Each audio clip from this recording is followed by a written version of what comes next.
قال: ما نصيحتكم لبعض الشباب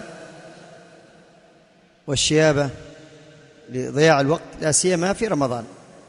كما قلنا يعني الملهيات كثيرة، الملهيات كثيرة حتى في شعبان الذي يسميه السلف الصالح بشهر القراء، بشهر القراء.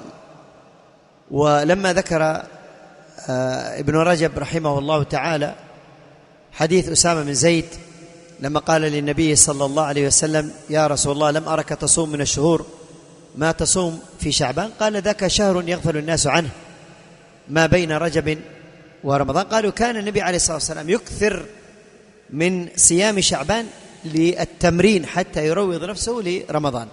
وانظروا إلى أحوال الناس الآن، فالناس بعد يعني النساء شراء الأواني في كل سنة، والرجال بعد شراء ما لذ وطاب في مكملات الأطعمة في رمضان. أما الأشياء الضرورية والحاجة الضرورية فكلنا نشتريها، لكن انظروا كيف نلهى في بعض الأحيان عن الخير.